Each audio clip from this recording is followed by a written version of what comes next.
आपण या अगोदरच्या लेक्चरमध्ये आर्थिक वृद्धी आणि आर्थिक विकास ह्या दोन संकल्पना बघितलेल्या होत्या. त्याचबरोबर आपण आर्थिक वृद्धी जी आहे तिचेही निर्देशक जे आहे किंवा निर्देशक घटक जे आहे ते बघितलेले होते. आजच्या लेक्चरमध्ये विद्यार्थी मित्रांनो आपण आर्थिक विकासाचे जे निर्देशक आहेत ते अभ्यासणार आहोत. अर्थशास्त्राचे जे जनक आहेत ॲडम स्मिथ यांच्या राष्ट्राची संपत्ती या ग्रंथानंतर विद्यार्थी मित्रांनो आर्थिक विकासाच्या अभ्यासाची खऱ्या अर्थाने सुरुवात झालेली दिसून येते. विद्यार्थी मित्रांनो, तसं बघितलं तर 1950 पर्यंत जगात आर्थिक विकासाबाबत कोणत्याही प्रकारची चर्चा होत नव्हती. त्याला तसली कारणंही जी आहे ती कारणीभूत होती की त्यावेळीची समाजवादी विचारसरणींचा पगडा असेल, 1930ची जागतिक महामंदी असेल किंवा 1940 नंतरची आर्थिक युद्धजन्य परिस्थिती असेल. ह्या सर्व गोष्टींमुळे किंवा ह्या सर्व कारणांमुळे 1950 पर्यंत जगात आर्थिक विकासाबाबत कोणतीही चर्चा होत नव्हती. पण त्यानंतर मात्र दुसऱ्या महायुद्धानंतर जी राष्ट्र दुसऱ्या महायुद्धात उद्ध्वस्त झालेली होती त्या सर्व राष्ट्रांनी आर्थिक विकासाबाबत विचार करायला सुरुवात केलेली होती विद्यार्थी मित्रांनो. आणि आज जर आपण बघितलं तर आर्थिक विकास ही सर्व राष्ट्रांच्या आर्थिक धोरणाचा भाग बनलेली आहे विद्यार्थी मित्रांनो. मग आर्थिक वृद्धी आणि आर्थिक विकास या दोनही संकल्पना वेगवेगळ्या आहेत किंवा या दोनही संकल्पनांमध्ये मूलभूत फरक आहे हे आपण अगोदरच्या लेक्चरला बघितलेलंच होतं. विद्यार्थी मित्रांनो, आपण जर आज बघितलं तर प्रत्येक देश जो आहे तो दुसऱ्या देशासोबत स्पर्धा करताना दिसतो आहे. म्हणजेच काय की प्रत्येक देश जो आहे तो दुसऱ्या देशाच्या पुढे जाण्याचा प्रयत्न करत आहे. मग विद्यार्थी मित्रांनो, एखाद्या देशाचा आर्थिक विकास होतो आहे किंवा नाही, किंवा एखाद्या देशाची प्रगती होते आहे किंवा नाही, किंवा विकास झाला असेल तर तो नेमका कसा ओळखायचा, किंवा आर्थिक विकासाचं मोजमाप जे आहे ते कसं करायचं. मग ही जी सर्व प्रश्न आहेत की ह्या प्रश्नांची उत्तरे शोधण्यासाठी आर्थिक विकासाचे निर्देशक आहेत काही, किंवा आर्थिक विकासाच्या मोजमापाचे विद्यार्थी मित्रांनो काही घटक आहेत ते आपण बघूया. मग विद्यार्थी मित्रांनो, आर्थिक विकासाचे जे निर्देशक किंवा आर्थिक विकासाच्या मोजमापाचे जे घटक आहेत त्यातला आपला पहिला मुद्दा असणार आहे वास्तव राष्ट्रीय उत्पन्नात वाढ. मग विद्यार्थी मित्रांनो, राष्ट्रीय उत्पन्न म्हणजे काय की एखाद्या देशाने त्या देशामध्ये उपलब्ध असलेली साधन सामग्री आणि भांडवल यांच्या मदतीने ज्या अंतिम वस्तू व सेवांचं उत्पादन केलेलं असेल त्याला राष्ट्रीय उत्पन्न म्हणतात. तर वास्तव राष्ट्रीय उत्पन्न म्हणजे काय की राष्ट्रीय उत्पन्न स्थिर किमतीनुसार मोजलं जाणं म्हणजे वास्तव राष्ट्रीय उत्पन्न विचारात घेतलं जातं. मग विद्यार्थी मित्रांनो, जेव्हा दीर्घकाळामध्ये एखाद्या देशाच्या वास्तव राष्ट्रीय उत्पन्नात दरवर्षी वाढ घडून येत असेल तर तेव्हा आपण सांगू शकतो की त्या देशाचा आर्थिक विकास होतो आहे. त्यानंतर दुसरा पॉईंट विद्यार्थी मित्रांनो आपल्याला सांगता येईल की दरडोई वास्तव उत्पन्नात वाढ. मग विद्यार्थी मित्रांनो, दरडोई ह्या शब्दाचा अर्थ काय की प्रत्येक व्यक्तीचं उत्पन्न. मग विद्यार्थी मित्रांनो, ज्यावेळी एखाद्या देशाच्या दरडोई वास्तव उत्पन्नात वाढ होत असेल तर त्या देशाचा आर्थिक विकास होतो आहे असं मानलं जातं.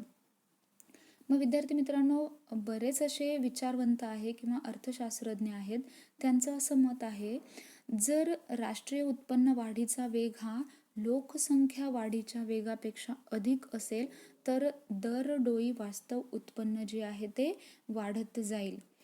त्यामुळे विद्यार्थी मित्रांनो, दरडोई वास्तव उत्पन्न जे आहे तो आर्थिक विकासाचा एक निर्देशक जो आहे तो मानला जातो किंवा आर्थिक विकासाच्या मोजमापाचं एक घटक म्हणून त्याच्याकडे बघितलं जातं. आपला पुढचा पॉईंट सांगता येईल आपल्याला किंवा घटक सांगता येईल राहणीमानात वाढ.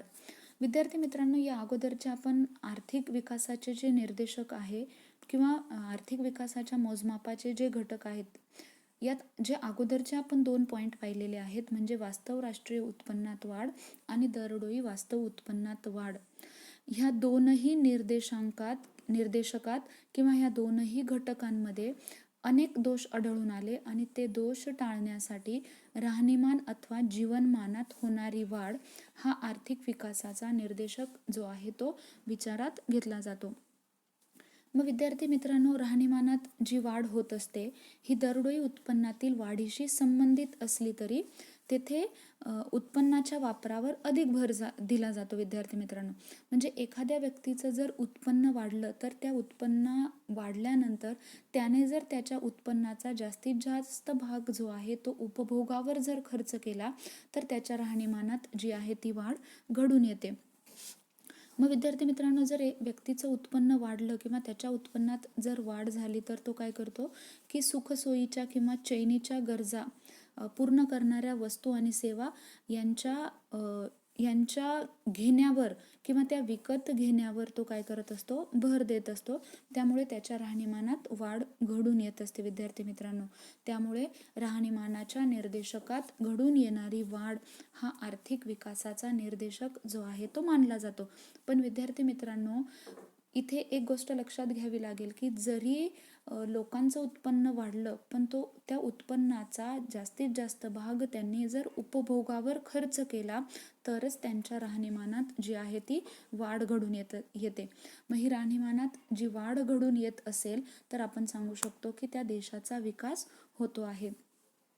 त्यानंतर विद्यार्थी मित्रांनो, पुढचा पॉईंट सांगता येईल आपल्याला उत्पादकतेत वाढ.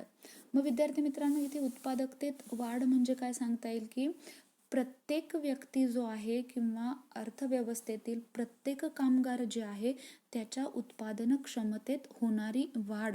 म्हणजेच काय विद्यार्थी मित्रांनो, की उत्पादन प्रक्रियेतील जो महत्त्वाचा घटक आहे की ज्याला आपण लेबर म्हणतो किंवा ज्याला श्रमिक म्हणतो, त्याच्या उत्पादन क्षमतेत होणारी वाढ जी आहे त्याला आपण उत्पादकतेतली वाढ येथे म्हणूया.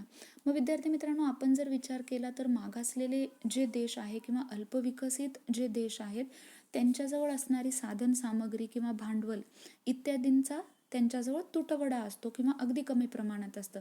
त्यामुळे त्या अर्थव्यवस्थांमध्ये मनुष्यबळ त्या अर्थव्यवस्थांकडे जास्त प्रमाणात उपलब्ध असतं.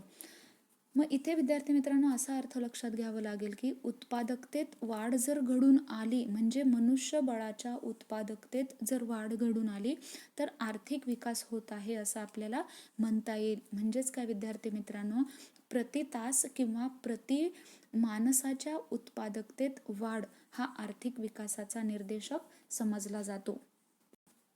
विद्यार्थी मित्रांनो, आपला पुढचा पॉईंट आहे मूलभूत गरजांची पूर्तता किंवा जीवनावश्यक गरजांची पूर्तता. मग विद्यार्थी मित्रांनो, आपण जर इथे विचार केला तर आर्थिक विकासाचा संबंध जो आहे तो आपण बऱ्याचदा अर्थव्यवस्थेच्या विकसनशील अवस्थेशी जोडत असतो.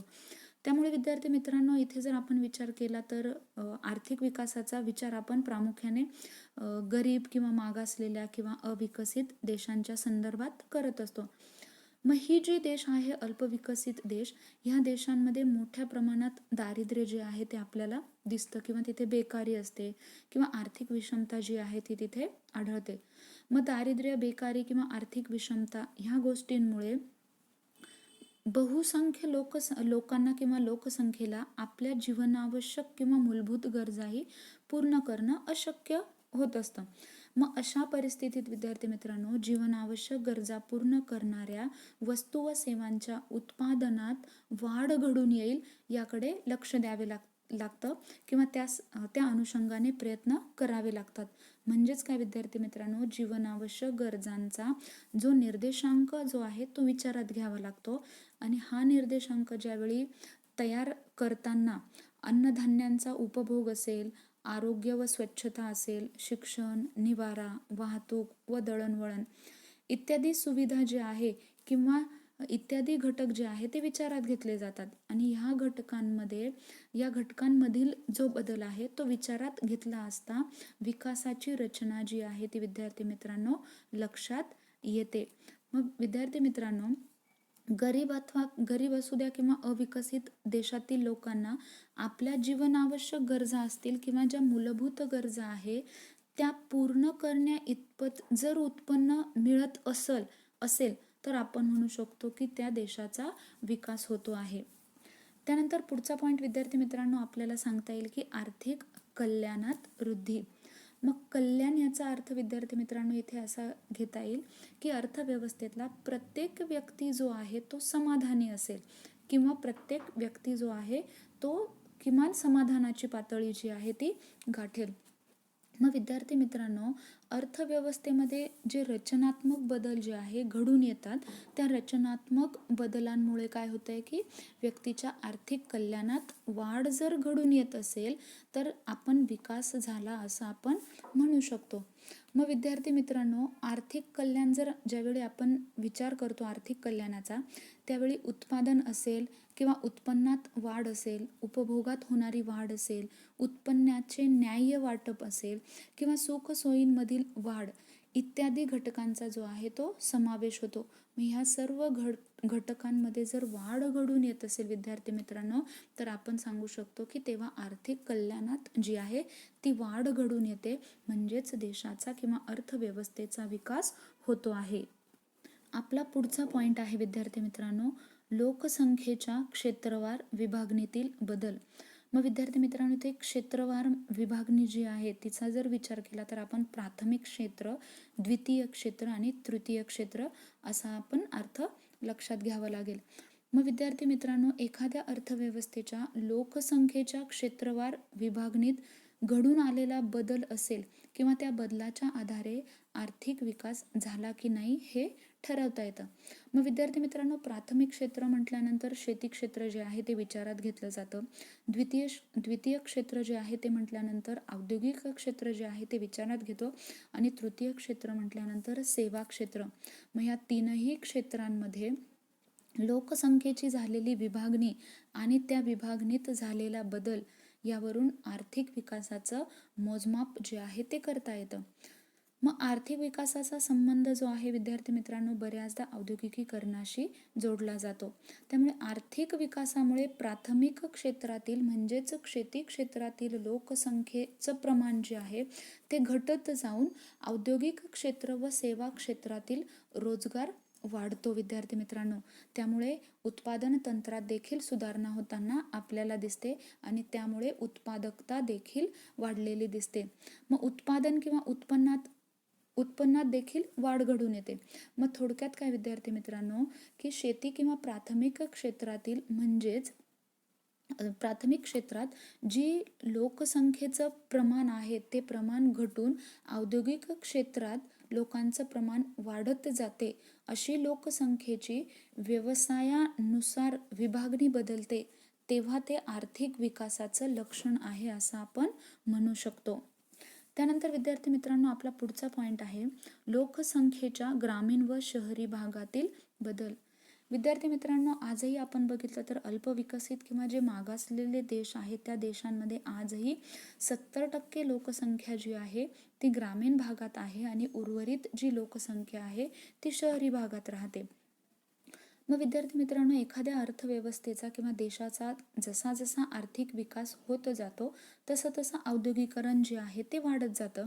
मग औद्योगिकीकरणामुळे जे आहे ते शहरीकरण आपल्याला वाढत जाताना दिसतं आणि त्यामुळे काय होतं की रोजगार व व्यवसायासाठी ग्रामीण भागातील जे लोक आहे शहरी भागांमध्ये स्थानांतरित किंवा स्थलांतरित होत असतात आणि त्यामुळे काय होतं की एकूण लोकसंख्येतील ग्रामीण भागात राहणाऱ्या लोकांचं प्रमाण घटत जाऊन शहरी भागातील लोकांच्या लोकसंख्येच्या प्रमाणात वाढ होताना आपल्याला दिसते.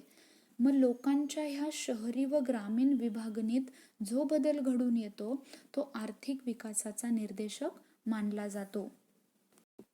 विद्यार्थी मित्रांनो, आर्थिक विकासाचे जे निर्देशक आहे आत्तापर्यंत आपण बघितलेले म्हणजेच वास्तव राष्ट्रीय उत्पन्नात वाढ असेल, दरडोई उत्पन्नात होणारी वाढ असेल, राहणीमानात वाढ, उत्पादकतेत वाढ, मूलभूत गरजांची पूर्तता, आर्थिक कल्याणात वृद्धी असेल, लोकसंख्येच्या क्षेत्रवार विभागणीतील बदल असेल आणि लोकसंख्येच्या ग्रामीण व शहरी भागातील बदल असेल किंवा विभागणीतील बदल असेल, हे सर्व घटक जे आपण बघितलेले आहे ह्या घटकांच्या काही मर्यादा आहे आणि त्या मर्यादा लक्षात घेऊन दरडोई वास्तव उत्पन्न हा आर्थिक विकासाचा निर्देशक म्हणून अर्थतज्ज्ञांकडून सर्वसामान्यपणे योग्य मानला जातो.